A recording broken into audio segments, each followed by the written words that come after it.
พี่น้องมดสุขุสุคนเด้อจ้าเหมือนตอนเช้าๆพี่น้องตื่นมายามเช้าเด้อพี่น้องเด้อเมื่อกี้กาได้มาทำธุระอยู่บ้านดองกับแม่นเด้อพี่น้องบ้านนางอินนางอินแม่ใหม่ของนางใบบุญนะพี่น้องเนี่ยเท่าตาทำ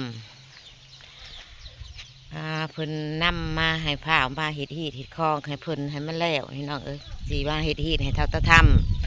กว่าสิพอดีกลับมื้อนี้พี่น้องว่าสิกลับมื้อนี้นะกลับมาฮอดตอนนี้บรรยากาศ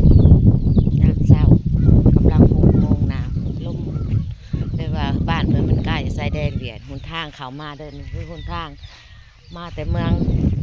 งนองออกจากนี่ประมาณ40 กิโลเมตรกว่าๆนี่แหละพี่น้องฮอดเมืองนองแล้วก็ฮอดเมืองนองแล้วออกมันไปต่อรถออกใส่บ้านนาบ่อจังต่อรถอีกเถื่อหนึ่งหอดเซปูนพี่น้อง3 เถื่อต่อเด้อยังหอดบอลอุ่นน้อยอยู่อันนี้บรรยากาศไม่แต่พูดแต่พาได้บ้านเพิ่นกำข้าขึ้นมาเนี่ยกะขึ้นภูลงภูขึ้นภูลงภูอัตขัดเมื่อกี้เก่ามาเนี่ยเอามอเตอร์ไซค์ขับมาลูกออกไปหาเอาอยู่นอกเพราะว่าบ่มีรถโดยสารแล่นบ้านเพิ่นมีแต่ใส่รถส่วนตัวของไผของมันมีมอเตอร์ไซค์หรือว่ารถไถนาบ่เป็นนี่พี่น้องแล้วก็รถอันอื่นก็รถแบบรถส่วนตัวว่าซั่นซะรถยังกระยาครับส่วนตัวของเขาแล้วเขาแล่นแต่ว่าเฉพาะรถสิแล่นโดยสารในบ้านแล้วบ่มีพี่น้องเฮาต้องใส่รถส่วนตัวออกไปยี่สิถ่ายมุมกองให้เบิ่งแล้วก็สิถ่ายสิจับกองหลังให้เด้อบัดนี้พี่น้องกองหลังต่อหน้าบ้านนี่ก็เป็นผู้แล้วก็โรงเรียน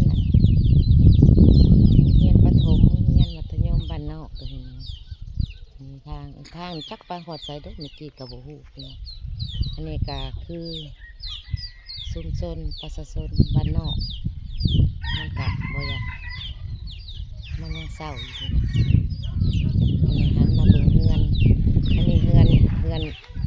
ในเท่าของเท่าตาทำเด้อเฮือนนางอินเป็นประมาณนี้เฮือนเพิ่นที่เป็นคลองทางหลังนี่กับเป็นภูเขาเด้อพี่น้องเด้อภูบ้านในห้องที่บ้านเขาทางฝั่งไทยก็คือสีห้องว่าเขาอะไร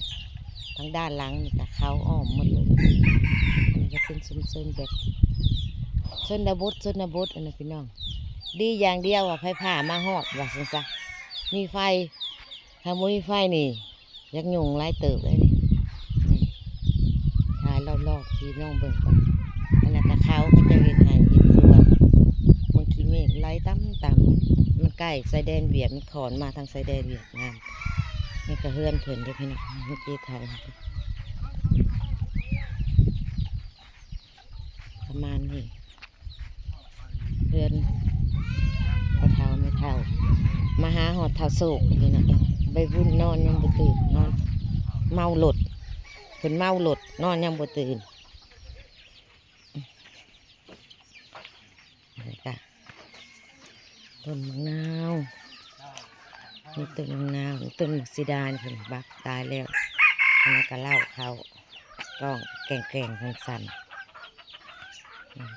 สีหนาวแหละมือก็สั่นยิกมีเป็ดมีไก่เลี้ยงอันนี้ด้านหลังของเฮือนนางนี่พี่น้องลูกไผ่ประมาณนี้อันนี้เป็นเฮือนไฟนี่เฮือนครัวเฉพาะเท้าถามกับเมียแหละนอนอยู่โซนนี้โซนทั้งนี้แหละพอเท้ากับน้องสุเพิ่นนอนแต่ว่าเฮือนสุเพิ่นกระสิเฮ็ดใหม่พี่น้องเนี่ยยังบ่ได้เฮ็ดใหม่เฮือนใหม่ซ่านเพิ่นกระเตรียมเมียนได้เต็มตารางเฮือนเพิ่นเนี่ยสิเฮ็ดใหม่แล้วบุกเท้าก็เท้าโศกเถาก็เท้าโศกวะโชคตกได้หรอกขี้ดื้อคุดยากนะสบายดีพี่น้องเอามันแม่ตกเลยลงมาลูกลงมาตก อันนี้ก็เอามาน้ำพี่น้องพากันเอาใส่นี่ พาไป ขอเท้าเอามอเตอร์ไซค์นี่มานี่หยุดไปธุระแล้วมื้อนี้เลยเป็นมื้อเฮ็ดแล้วเฮ็ดฮีดแล้ว แม่ตาเลยครับ ไปทางธุระใบบุญยังบ่ตื่นประมาณนี้เด้อพี่น้องเด้อถ่ายให้พี่ให้น้องเบิ่งน่ะบ่ว่าอะไรรถบ่ให้มันเพนี่นะอันนี้ก็เล่าข่าวอยู่เพิ่นหายรอบๆกันเนาะน้องบ่มีเขตมีแดนชนบทกว่าบ้านแม่จีอีเด้โอ้ยกล้องเอ้ยนางดิบัดมืดก็มืดบัดดำก็ดำบัดแจ้งก็แจ้งเป็นอะไรบัดแจ้งอันนี้ก็ไปเฮือนเพิ่นเตรียมสิปลูกบ้านใหม่เลยล่ะพี่น้องเอ้ยเพราะว่าลูกเต้าเพิ่นก็หลายคนเนาะ6 7 คนแหละพ่อแม่ลูกหลานอีกเพื่อนเพิ่นแล้วก็ตอนสิเฮ็ดมัดแขนน้อยเฮ็ดเอาหมูเอาหยังมาเฮ็ดเนี่ยพี่น้องโอเคดังไฟอันนี้ข้อไก่เพิ่นจีก็มาด่วนแหละลูกไปหาเอาให้มาด่วนแล้วก็มาบุฮูอีโนอีหยังจับเอาสินข้าคิงเสือข้าคิงมาเลยพี่น้องผู้พาวกับพาวเพราะว่ามันทางมันไกลตอนข่าวมาเมื่อวานนี่บ่ได้ถ่ายเพราะว่ามันมืดพี่น้องมาหอดแล้วมืดนี่สวนครัวเพิ่นเด้อพี่น้องนะสวนครัวนี่มีพักเอาไปเบิ่งสวนครัวปลูกสวนครัวทุกคนอันนี้กลมมังเดือกลมมังหงแล้วก็มีผักกาดมีผักหอมป้อมอันนี้ก็หอมหนามตัวนี้หอมหนามกระเทียมบัวสลัดหมักแตงเด้อพี่น้องพ่อถ่ายเมียนี่กะผู้และบัดกับลงเซโนผู้แล้วจังสิได้ลงคลิปมาพี่บ่มีสัญญาณให้จังบ่ได้เลยโทรหากันบ่ได้เด้อเข้ามาฮอดบ้านเพิ่นบ่มีสัญญาณถ้าสิโทรอีกเทื่อหนึ่งเทื่อสองก็ต้องขึ้นภูสูงงอยสูงเด้อพี่น้องเลยจังสิเห็นจังสิเห็นภาพแล้วก็จังสิได้โทรหากันได้นำบ่ซั่นกะโทรหากันบ่ได้เด้อเพราะว่ามันบ่มีสัญญาณงามๆมื้อกำลังเกิดกำลังสิใหญ่นี่กับบรรยากาศกับคักอยู่ได้วิวเพื่อนกับธรรมชาติคันทางเขามาน่ะก็ยากพี่น้องเฮาสิจับกล้องถ่ายนี่หนทางมันคุขิขลุขุขะขึ้นภูลงภูแล้วก็คุ้มเนี่ยพี่น้องจับกล้องบ่ได้อยากถ่ายทางแบบถ่ายรีวิวทางเขามาเลยนะนี่ปลูกใหม่นี่ก็ซีเมนต์หอมหัวแดงเดินสลัดเมื่อกี้ก็สีทายให้FCเบิ่งส่วนใดส่วนหนึ่งนี่แหละเพราะว่ามันงานมันบ่อยากดีบ่มีมันทายแล้วก็ได้กลับไปฮอดเซนงเพิ่นละจะได้ลงให้ FC พี่ให้น้องเบิ่งนะพี่น้องกล้องมันจีดมันบ่โฟกัสคันมาใกล้ตัวอย่างใดอย่างหนึ่งพอมืดออกไปได้เป็นหนึ่งพอแจ้งไปสินะพี่น้องโอ้งามเลยหมักแตงกำลังเป็นดอกได้นี่สิเป็นหมากแล้วได้นี่สิเป็นหมากงามมาหาข่าวพี่น้องสู้เมื่อคืนเนี่ยก็นอนไม่เท่าได้เวอร์เนี่ยค่ะก็ไม่ได้ใส่เลยไปบอกเอาเสือแขนยาวนุ่งให้ลูกอีกแน่มันเย็นนะไปแปลเสือนุ่งไปลูกไปอันนี้ก็ในขี้ไผ่บอล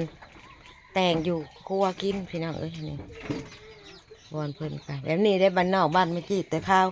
เท่าไม่น่าไม่จีดกับยูนตะกี้กับแบบนี้พี่น้องเอ้ยอันนี้นั่นบ้านนอกก็สิล่ะบอลเครื่องอยู่ครัวกินอันนี้ก็คือที่นอนก้นมืดแท้วะที่นอนของลูกชายกับลูกไผ่บอลเขาถามนอนอันนี้เขาเฮ็ดครัวประมาณนี้โอ้มืดเด้ออันนี้มีตู้เย็นพร้อมพี่น้องน้อยอยู่ในนับ น้อยแน่นเด้อพี่น้องเฮือนกวดมาข้างนอกพาจนนั่นแม่ลงเพื่อเอาเสือให้พวกอ้ายนงเห็นว่าเสือแขนยาวมันกินไปหายบักโศกมันนงมันเย็นยังบ่ตื่น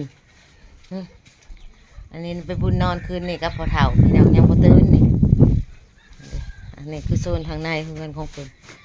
อันนั้นก็คือห้องพ่อกับแม่นอนทางนอกนี่ก็ลูกหลานๆนอนพี่น้องแล้วนอกมันก็เมียนอนามัยแล้วเพราะว่าสิมีแขกมาเนาะแขกผู้ใหญ่ผู้เฒ่าแก่แนวโฮมที่เป็นนั่นแหละสิมาเฮ็ดพอเรื่องฮีดเรื่องคล้องมัดเข่ามัดแขนเอาถ่ายออกมาทางนอกมุมทางนอกประมาณนี้เด้อพี่น้องอันนั้นคือโรงเรียนโอ้ยกล้อง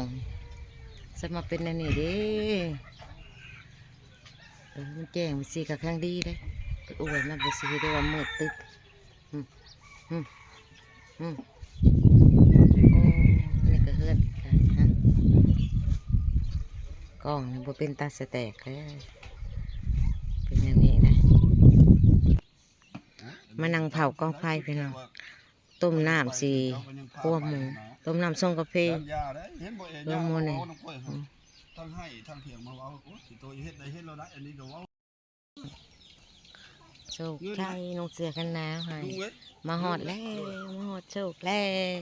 เพิ่นมาอยู่น้ำพอเพิ่นได้2 เดือน จ เนี่ย มอยู่น้ำค่อย เดี๋ยวเอามึงอะไรนี่โชค เอาเรื่อง กระทุไว้ลูกไว้ทุปลาลุงไว้ทุไอ้ทุเป็นบ่ทุเป็นบ่ทุมือไว้ทุก่อนทุนะ ไปกินนะไปเว้าแต่ผมมามือ พี่น้องคลิปนี้ก็บ่มีหยังไรฝากติดตามคลิปหน้าเด้อบายลาพี่น้องบายบายไว้ลูกบายบายไป เว้าไปทางไหน